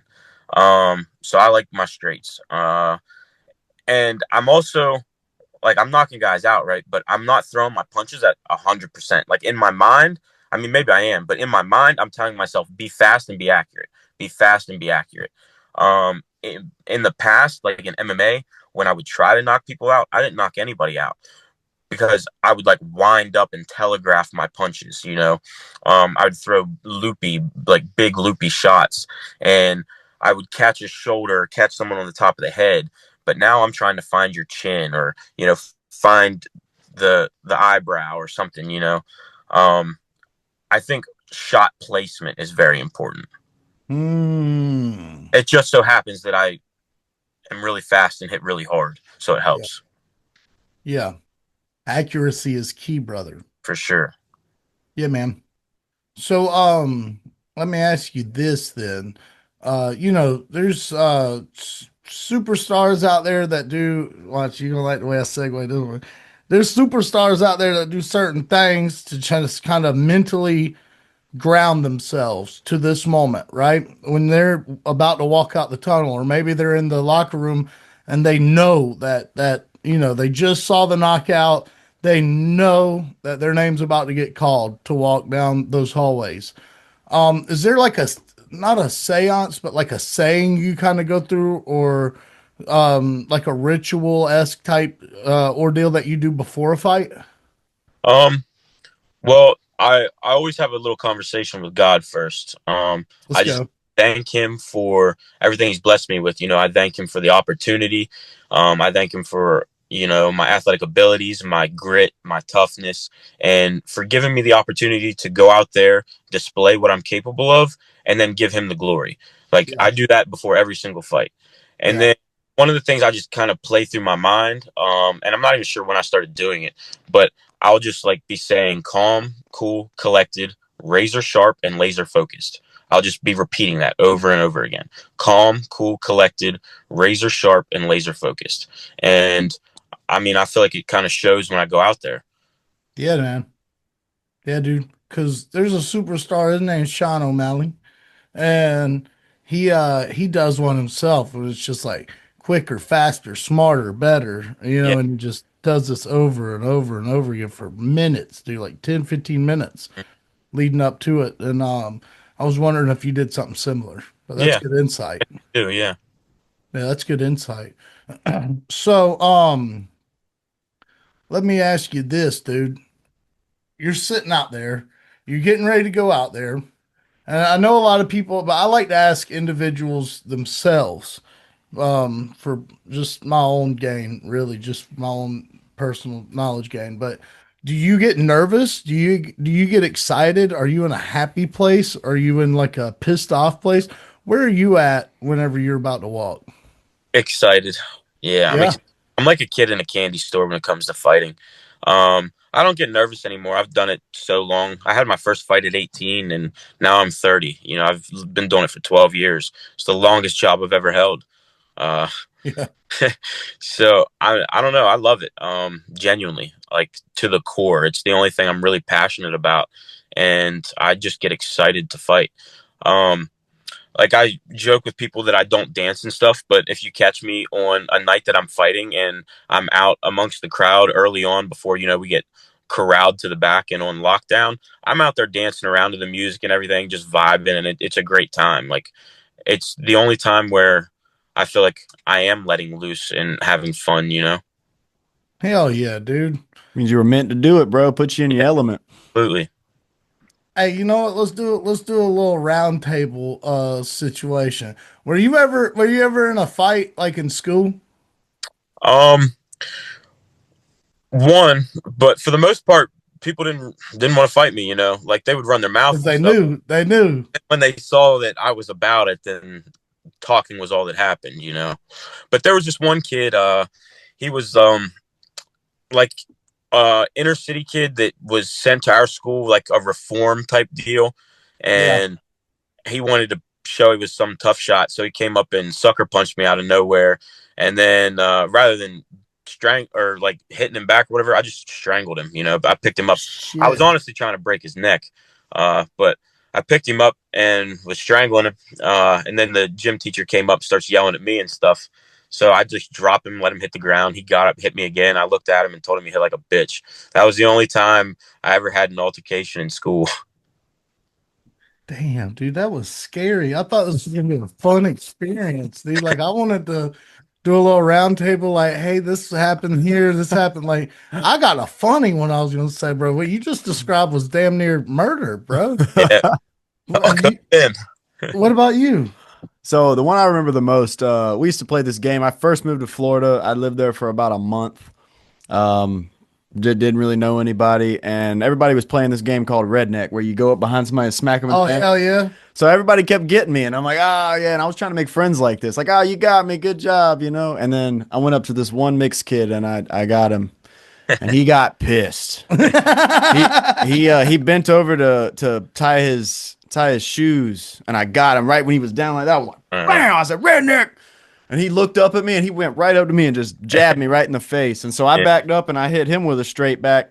And then he went to grab me. And then that's when everybody jumped in and took us off of each other. So it didn't go very long, but Right.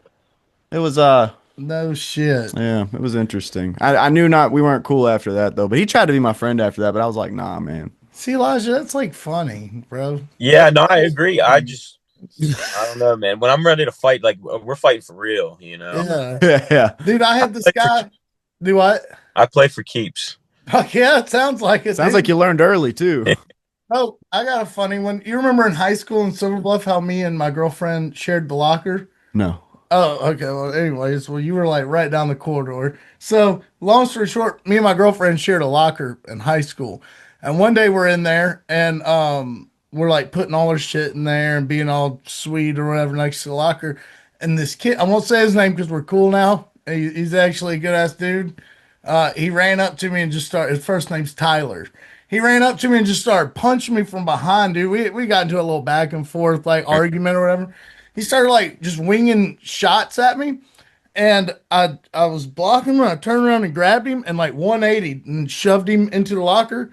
And I backed up. My nose was bleeding, and he went to jump forward and he couldn't. The locker door had caught his book back, and I wore this motherfucker out, bro. I just started winging punches, dog. I'm talking about to the body, to the head, to the shoulders, to the neck, to everything, bro.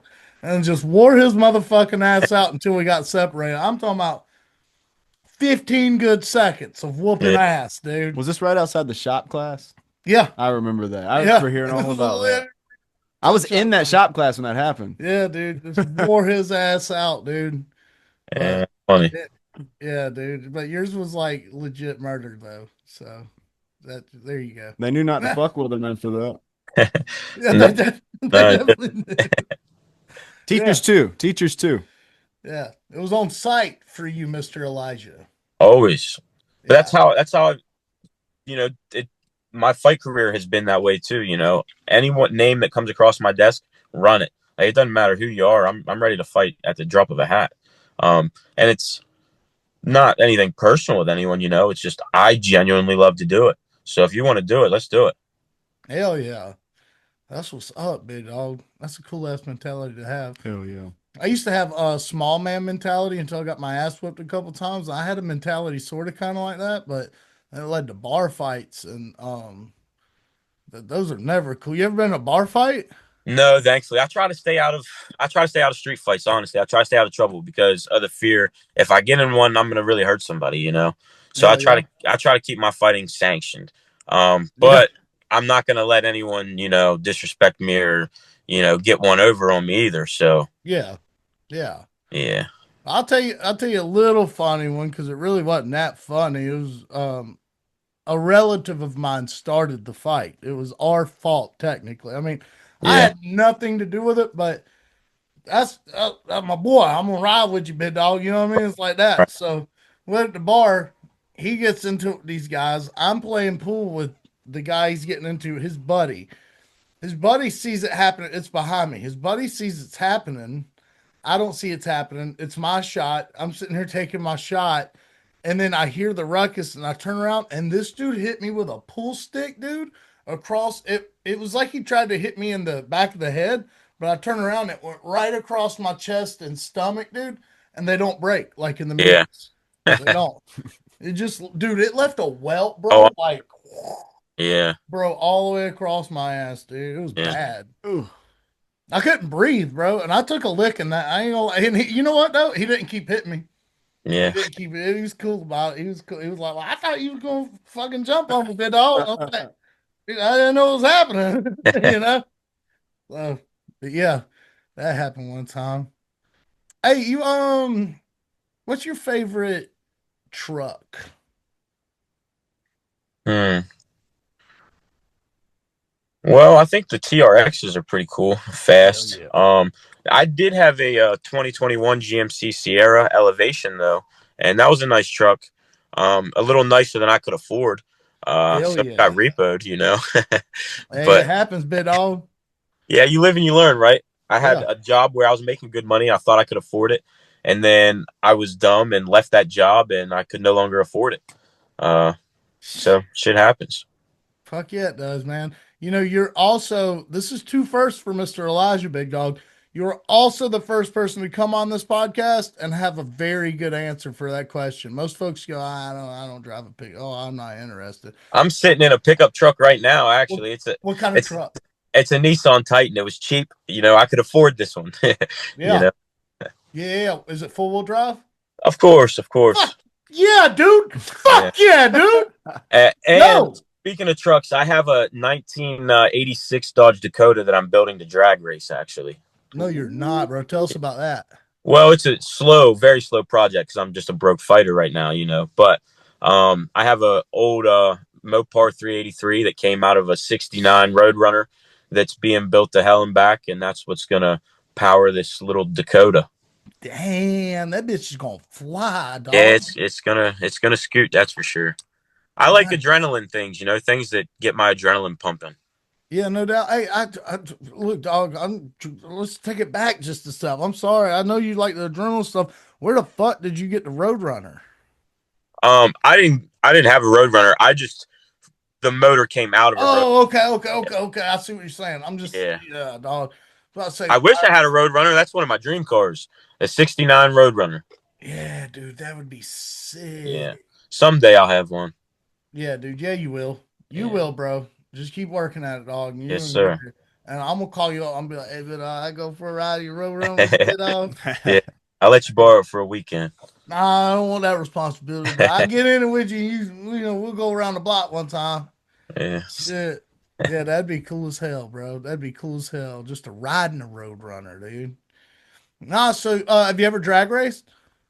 Not like on an actual drag strip, Nah. but Yeah.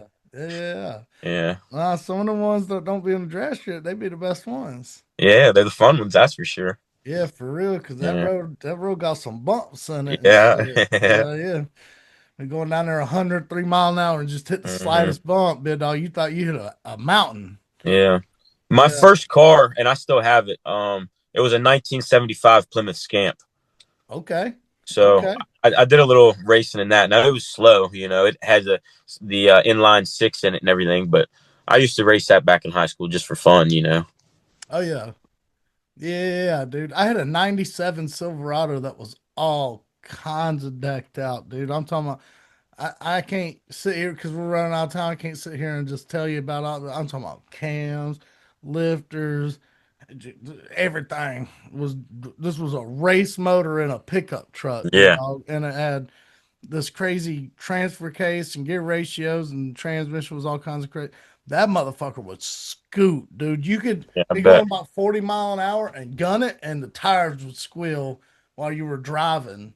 Yeah, hmm I drag raced it a little bit. It was a fun ass truck, man.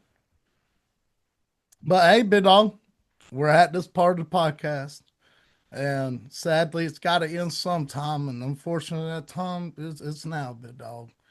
We have run out of time. The hourglass is empty. But here's the thing: yours is just starting. We're right here at the beginning of the race, Elijah. Okay? The finish line is way out there, brother. And it's time to go get it. On the other side of that thing, there's a trophy, and it's got your fucking name on it. Now go get it! Yes, sir. I can't wait. And then come back and tell us about Yeah. it. All right, brother Roy. Hey, we appreciate you dropping by, man. Yeah. Thanks for having me, and I look forward to the next one. It's always a good time. Absolutely. We appreciate that. We appreciate that sentiments, Mr. Elijah. Thank you so much, sir. Yes, sir. We'll have to be back on to talk about the call out of Mr. Brown. Okay. Hey, I'm pretty sure you go knock this dude out. What you gonna get your prize money and everything cool from BKFC. What we can try and do, and we can try to give you a prize too. We maybe try and line up a little impact series, Mr. James Brown, Mr. Elijah Harris. See what happens. I don't know, but Yeah, an idea. That's an idea. We'll have we to see definitely him. figure something out. We'll see Help what sell it the is. fight. And listen, nothing but respect. I respect the guy. I respect what he's done. But we're going after the same thing. We both want to be world champions, and sooner or later, our paths are going to cross. And I look forward to that day. That's right, big dog. Well, hey, we'd love for it to happen. Me too. Well, hey, brother, you stay stay out of trouble, and stay in that gym, big dog. We can't wait to see you, dog. Hey, tell these folks real quick before you get out of here. When are you fighting, and how can they see it? The next fight will be March 28th at the Mohegan Sun in Connecticut, and it'll be on Fubu Sports and the BKFC app. Let's go. You got any sponsorships to throw out there? Yeah, shout out to my newest sponsor that I just picked up, G Lou Fight Crew, and my longtime sponsor, Bosco Family Chiropractic. Let's go, dog. Hey, you got a crack in your back? Go see them boys, big dog. Yep. He'll take care of you. That's right. Well, hey, thank you for coming by, brother. We appreciate you. Yes, sir. Thanks for having me, guys. I appreciate it. All right, big dog. Later, buddy. Later. Dang, dude. Yeah, old boy, man. I think it's safe to say that's one of the boys. I love that dude, bro. Dude, that dude's cool as hell. Love that dude, bro. Can't wait to see him fight in a couple weeks, man. 3 weeks to be exact. Yep. March 28th at the Mohegan Sun. No, that's only in 2 weeks. It's only in 2 weeks. It's the 12th. Woo. It's true. It's true. It's not this weekend. It's not next weekend. It's the next weekend. Yeah. So practically three. 3 weekends. 3 weekends. 3 fucking weekends. Yeah. My bad. No, it's all good, dog. You're right. It's all good, dog. No, it's not. It's fine. No, it's not. Okay, all right. You're right. I'm wrong. Fuck me. Don't fuck me, but I'm saying metaphoric, fuck me, bro. Fuck me. I hear you, dog. Yeah, dude. I hear you big time right now. Fuck me, dude. That's what I got to say. All right, totally off topic, but I saw a fight get announced. Pretty sure it's official. Okay. And I'm pumped about it. I just want to know what you think. Okay.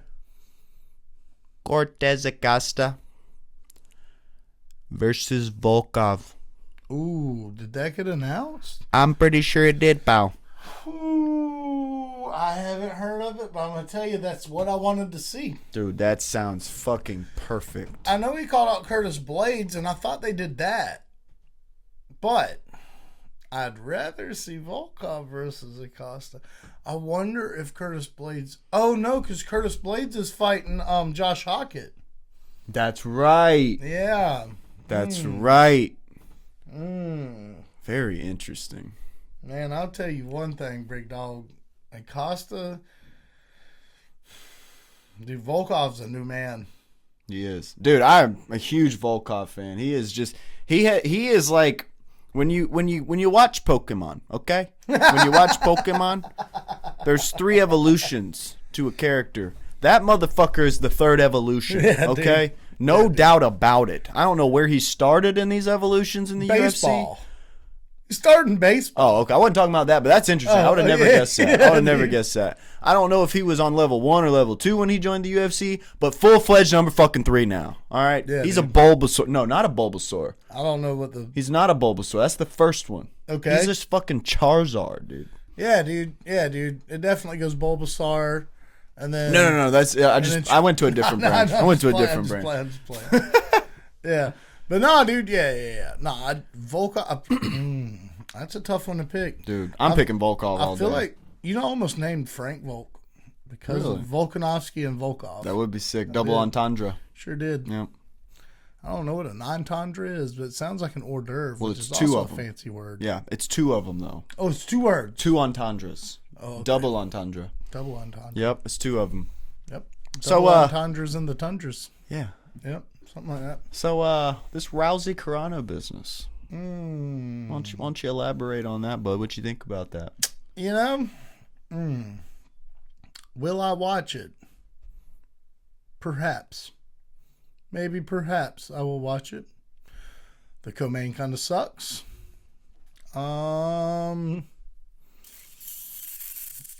I don't know, big dog. I don't know. You know this. You know what that fight reminds me of?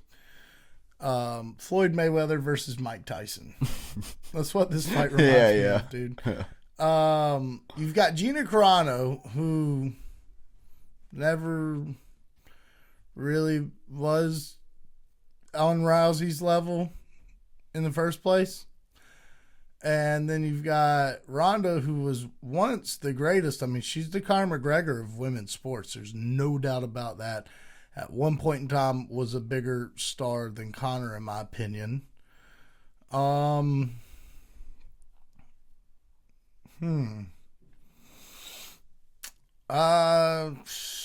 don't know, bro. I'm gonna be dead honest. Just with the 2 fights they've announced, giving that like a 2 out of 10. I'm not that excited about it. I'm not excited about it. I do think the lore behind it is interesting. The back and forth, the UFC going with MVP instead of the UFC, and then calling the UFC out for fighter pay. And I do think that's all very interesting, considering that Ronda Rousey and Gina Carano literally had a huge hand in making women fighting in the UFC. 100%. I mean, so it's pretty says a lot. It says a lot. Yeah. I'm not shitting on the UFC, but they certainly are. Yeah. And then after that we got motherfucking Francis Ngannou versus Felipe Lins. Yeah, I'm not too excited. Why? They just wanted to put Francis on that card to make it a little bit bigger than what it, and I think they're finding out that didn't work. Well, I mean, with the way that we're going with this, you might as well just throw John Jones on there. Yeah, that's not gonna happen. I'm just saying, they're all shitting on the UFC, and the UFC is, giving them middle fingers back, it seems like. So might as well just throw them on there. It's fitting. I would like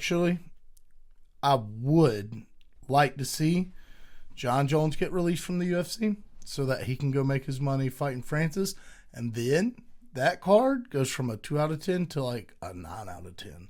Just for that fight. Maybe 10 out of 10. Maybe Felipe will back out. Maybe they'll have to. Well, Jones doesn't take last minute fights, so I would. Well, not even that, big dog. It's just the UFC is not going to let that dude go.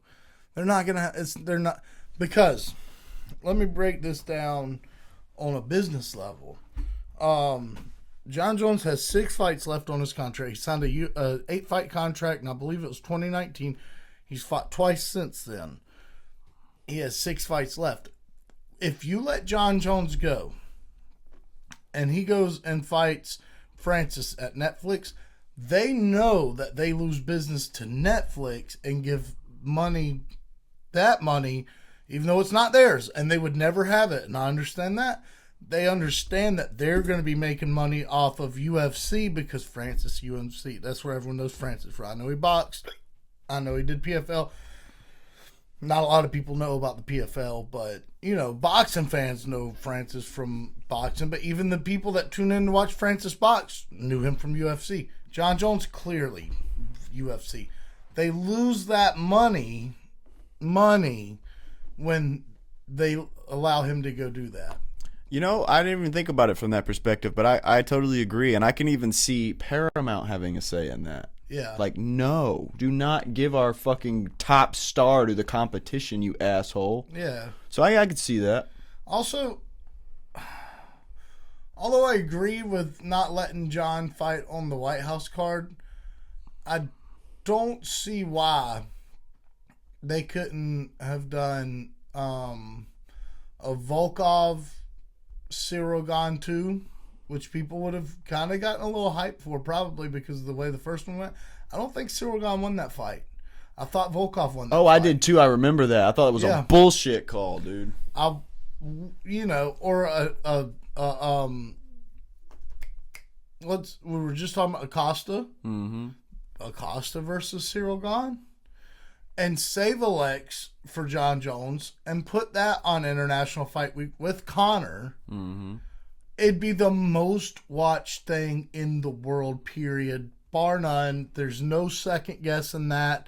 And like the way the UFC is doing now, this business model seems like it went from let's build up these cards to get the most eyeballs, or let's build up these stars to strategically place on these cards to build up eyeballs, to now it's like, well, we know we're going to get eyeballs, so let's make... It's pretty much what they've been combative about, which is with boxing, which is like there's one star on a boxing card, the rest of the people you don't know. And if you don't watch UFC all the time, like me and you, if you're a casual or less than, if you're tuning in because you see, oh, Derek Lewis is on the card, but that's the only name you know, you're not watching that whole card, big dog. You're going to watch that fight, and then you're going to turn it off probably. You know what I mean? So I think they're fucking up. And I think Paramount's going to see that, and they're going to be like, yeah, yo, y'all need to turn this shit the fuck around, big dog.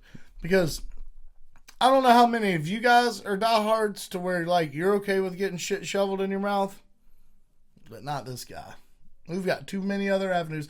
People act like we don't have other avenues of MMA. Bro, you've got KSW. You've got one championship.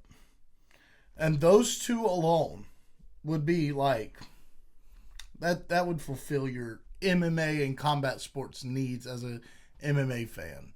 Even if one doesn't technically do MMA bouts no more, that would do it. It would do it. I promise you. You just have to watch it one time, guys.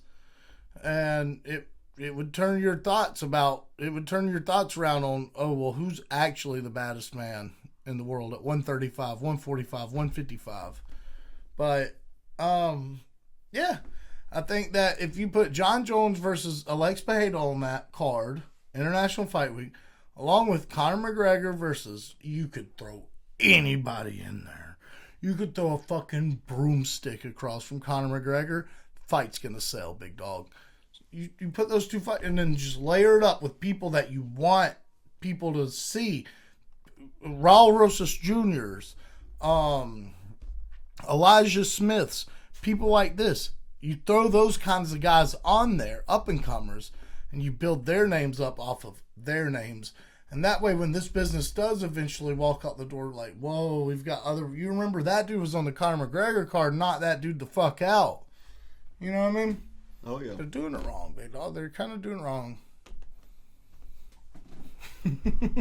Sorry I went on a rant. I'm sorry I went on that rant. I'm used to it, big dog. This is Oddass Podcast. This is what we do. You said you wanted to start at Stephen Asplin, right? Absolutely. All right, guys. So now we are going to commence the picks for this Saturday night. Pretty pumped about this card. We got Josh Emmett fighting Kevin Vallejos, old guard versus new guard. Common trend in the UFC. But you know, we're gonna pull it back a little bit, as Jason likes to say. We're gonna take it back a little bit here. Dial it back a little. And we're gonna start with Vitor Petrino versus Stephen Asplund. And yes, Vitor Petrino is at heavyweight now. His last fight was at heavyweight, and now this will be his second fight at heavyweight. And boy, holy shit, he looked good at heavyweight. Because he fucking looked great at heavyweight, man. I'm nervous for Stephen Asplund. You know, this is my first time being nervous, and I've only just became a fan after his first fight, which I think 2 fights ago. Mm-hmm. I might be wrong in choosing this. I very well might be wrong in choosing this, but I'm going to go Vitor Petrino. I'm going to go Vitor Petrino just because, you know, he's here. He's going to be fat. No. Hear me out. What I mean by that is he's been here. He's been in these situations. Just sounded funny. The UFC. Yeah, I know. We should actually just... He showed up. He exists. But he fights in the UFC. He's been here. He's got the experience. He's going to be a lot quicker. I feel like he's going to be a lot more agile. Stephen Asplund, for as, you know, as cool of a dude as he is and as violent as a man he is, I feel like Vitor Petrino's just going to be able to figure out his game plan quick. I think he's going to figure that dude out quick, and I wouldn't be surprised if this fight ends in a knockout in the first round, Bo. I'm gonna quote you by saying I could be wrong in picking this, but I'm going to go Stephen Asplund. Yeah, I like that dude a lot, dude. I like Stephen Asplund a lot. And I think the name of the game here in this fight is going to be Jab City, baby. I think if he can just stay on the outside of Vitor Petrino, don't let Vitor Petrino get too close with those power shots, and just jab him and stay on the outside. And, you know, if he does get close, take that motherfucker down. Lay on top of him. Yeah. Does Stephen Aspin have good wrestling? Not sure if he does, but I know he's a naturally big guy. Yeah. And, that's actually a good point. Let's look. I want to see the reach situations as well. Stephen Aspin's 6'5" to Vitor Petrino's 6'2". Same reach just about. Yeah. And actually, Vitor is more of the wrestler. Sheesh. We're going to find out, big dog. We are going to find out. But, dude, look at that signature strike. God. Yeah. Landed per minute, 19-2. Dude. Wait a minute. Oh, holy shit. Well, he's only had 2 fights. Yeah, he just threw a lot. Yeah, hell yeah. He comes to bang, big dog. The significant strike accuracy is pretty impressive. You're talking about 20 a minute. And I'm talking about how long Vitor Petrino's been in the UFC versus Aspin, and they're damn near the same. Mm-hmm. Well, I guess accuracy isn't the same as land per minute, but yeah, this is an interesting fight, brother, and I'm excited for this fight. Me too. I am very excited for this fight. Up next, we have Chris Curtis taking on, I think it's Mailbek Orlbai, isn't it? It's Miktabek. Miktabek? Mm-hmm. Okay. Well, bro, I'm going Orlbai. Me too.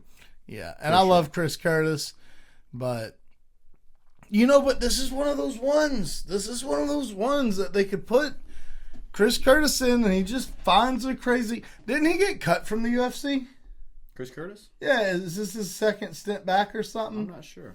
I thought he got cut from the promotion. We could check. Yeah, I thought he got cut from the promotion. That is something we can find out. I mean, listen, I love Chris Curtis, and I feel like he shouldn't get cut from UFC. If he was, if they were thinking about it, nah, he didn't get cut. I thought he got cut, but he didn't get cut. Man, he's down at welterweight. He's fighting Orlbai. I think Orlbai's going to win, but brother, it just takes one. It just takes one. It does. Is this the... It's just not worth it, is it? It's just not worth it. Nah, man. Miktabek is too dominant. Yeah. In his previous bouts. Is he a wrestler? I think he's whatever the fuck he wants to do. But yeah, he can definitely wrestle the shit out of people. But he can strike too. But yeah, he's a very dominant wrestler. 5 average, 45 accuracy. Chris Curtis has thrown 0 takedowns. He's gone for no takedowns whatsoever. See, he strikes too, though. Oh, man. Damn, he's getting old. Yeah, Chris Curtis? Mm-hmm. Yeah, he's getting up there. Still going with Orlbai. Yeah, me too. Yeah, and I don't know how, but I'm going with Orlbai.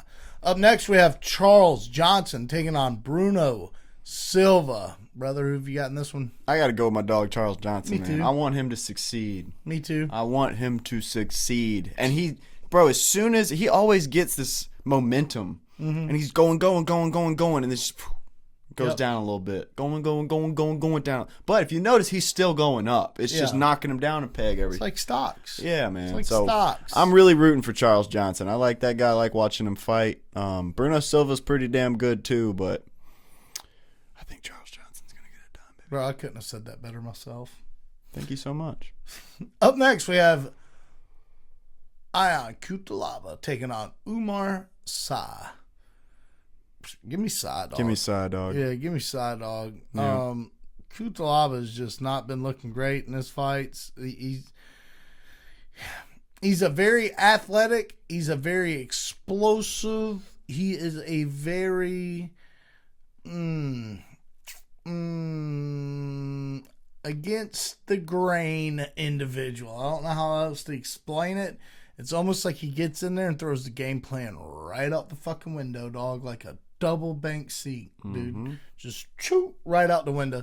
I don't know what Umar's going to do, but I think that if you're from a decent gym and if you can fight like a motherfucker, you could probably beat Ion Kutalaba at this stage in his career. And that's my reasoning. That's right. That's pretty good. I am going to take Umar Sa as well. Yeah. Yeah. I think he's going to go out there and be way too fast for Ion Cutelaba, and I think he's going to outstrike him. Hell yeah. Hell yeah. Up next, we have Marwan Rahiki taking on Harry Hardwick. Now, why the fuck is this on the main card? I don't have any fucking Why idea. the fuck is this on the main I card? have no idea why some of these are on here. Do you remember who Harry Hardwick is? Sounds very familiar. So he took a fight against. I'm gonna check in a second. I don't know who it was, but he took a last minute fight against Is it Patty Pimblett? a top prospect. I don't think it's Patty Pimblett, but No. works with him. I'm not sure. Okay, Maybe we'll okay, check that too. But he took a last minute fight against a top prospect, and I'll tell you who it is in a second. I don't know. And got beat by leg kicks within 30 seconds. I think. Dude kicked him in the leg. I think the first kick to the leg, he fell. Like it was like it was staged. It was hard to watch. It was like he landed a leg kick. Dude fell. He's barely standing. Lands another leg kick. Fell. And then by the end of the fight, he's just laying on the ground like it was ridiculous, dude. And so I mean, props for him for stepping up. And I'm sure he has a great record. I'm sure he's been got a shadow figure. I'm sure he's been champion of other organizations and whatnot. But It looks mean as fuck, But dude. bro, that was kind of a shitty display. I will say that. It was Fernandez. Who the fuck is even Fernandez? He's 100% a Patty Pimblett training partner. This guy went out there and brutalized that dude with leg kicks, dude. And won in 3 minutes and 21 seconds with leg kicks. It almost looked like dude shouldn't have even been in there. Now, who's Marwan? Marwan is a new up-and-coming guy who's very fast, very good at striking. I don't remember who I've seen him fight. Oh, he's only been on the Contender Series. Oh, he won in the Contender Series, bro? Yeah, give me Marwan. Yeah, I'm definitely taking Marwan. Yeah, and there's Rahiki. no knock against Harry, because the only thing that we can take from this with Harry is he took a fight on short notice and just shit happens. And his legs were fucked up when he got in there. That's the only thing I could think of, dude. Yeah, and I mean, he trains with Patty, so we'll see what happens, man. But give me Marwan. Up next, we have Andre Feely taking on Jose Miguel Delgado. Taylor, tell me who you got in this one. I'm taking Jose. Are you? I am. It's probably a safe bet, bro. My gosh. You know, I want to take on... Old guard versus new guard, baby. I want to take Feely so bad, bro. Taking new He's been guard. letting me down, bro. Can we pull up their past? Who? Both of them. I've been working so fucking much, and with everything else going on, I haven't had a chance to look at these cards yet. Okay, this is Andre's last. Mm-hmm. Yep. Looks like it. Looks like it. All right, now let's look at Jose. Fucker. I hate this damn shit. This piece of shit. Yep. He lost to Nathaniel Wood. But then look at there. Look at this. Man, He's KOing him. I mean, he lost to Nathaniel Wood, though. He did. But it was a decision. He went 3 rounds with Nathaniel Wood. You got to think about that, too. Yeah, that's a good point.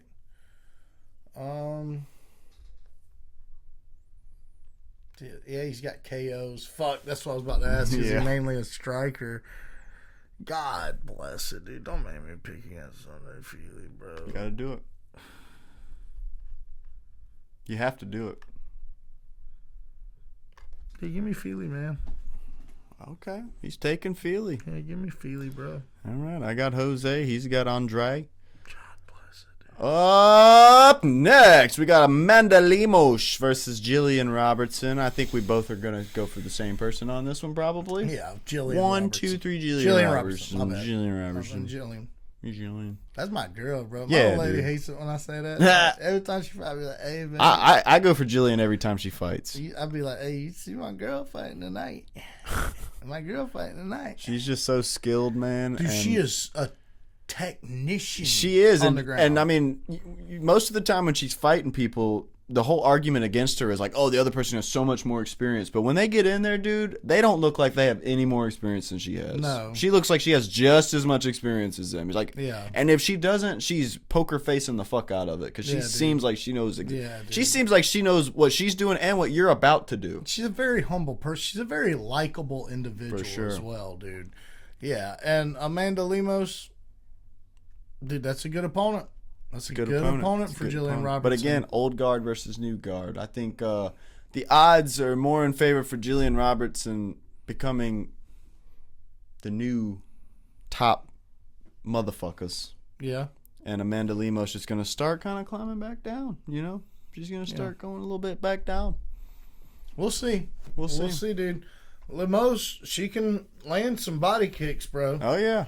And that's always worried me with the Jillian, and not that I've seen anything that's like, oh, but for whatever reason, I'm always like, oh, dude, if she gets stabbed the right way in the gut, dude, it just looks awful. Mm-hmm. And Lemos can deliver that. She can. We'll see what happens. We picked against one person on this card, dude, and you're going to get it probably because I love Feely. Up next, we have Josh Emmett versus Kevin Vallejos. You should pick Josh Emmett. You should pick fucking Josh I'm not doing it. I'm not doing it. Dude. I'm not doing it. Give me Kevin Vallejos, baby. I would love to pick Josh Emmett. I just haven't seen enough for my brain to accept that. Bro just spams overhands, dude. Yeah, he really Spams does. overhands, dude. And Kevin's great. He's great. You know, when he came into the scene, I was like, okay, I know he's undefeated or whatever, but I mean, he's not undefeated now. We picked two different. Did we? You picked Vitor. Oh, yeah. Thank God. Well, that's cool. But, dude, I didn't think Kevin Vallejos was that good coming into the UFC. And then I was like, damn, bro, be spitting, though. Bro, when he hits, it hurts. Can we see his last couple opponents? Vallejos? Yeah. Straight monsters. Giga Chikadze. Yeah. Sung Young Choi. Cam Teague. Remember that. Yeah, I remember that really good. Weren't we supposed to have him on the podcast that night? No, that was the year before. Yep, exactly. That was the year before. Yeah. Yep.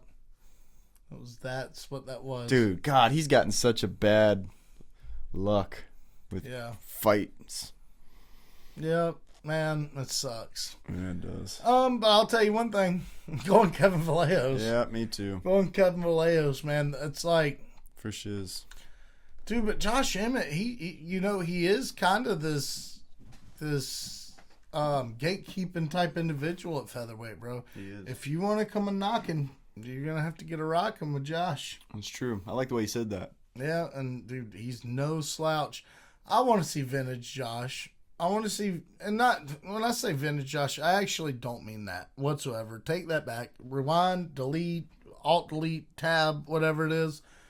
I want to see a little more refined Josh. Like, we can throw some overhands, but bro, let's throw some jabs too. Let's throw some body straights. You know what I mean? Let's throw some leg kicks, big dog. He's got tree trunks for legs. Why not throw them things and bust up some calves? Mm-hmm. I think they're orthodox to orthodox, right? Switch. Oh, okay. Well, yeah, but same thing. Yeah, yeah, and yeah, dude. I'd like to see more out of Josh. We know that he's got good wrestling. Use it, big dog. You know, but unfortunately, he's probably not going to. Mm-mm. Probably gonna run in there and do his little hopping, and he's probably gonna get busted up. So, give me Kevin Vallejos. Yep, we're gonna be tied on this card. We're gonna be tied. Well, you're up. Oh, you mean by the end just of on it. This card. Yeah, we're gonna be tied. Well, you know what? That's fine because at least I won't lose any more points. That's good. That's a good observation. Yes, sir. It's a good observation. Yes, sir. Well, brother, I tell you what. I've got to go. You need to get the fuck out of here, dude. That's what I'm probably gonna do. Get your shit. No. Who's that? They probably need to get the fuck out of here. Oh, yeah. Who the fuck is that? I don't even know. But you know what I do notice is that they didn't like, they didn't subscribe, they didn't comment, they didn't share. Hey, Let's fucking get him, yeah, dude. dude. Fuck this motherfucker, dude.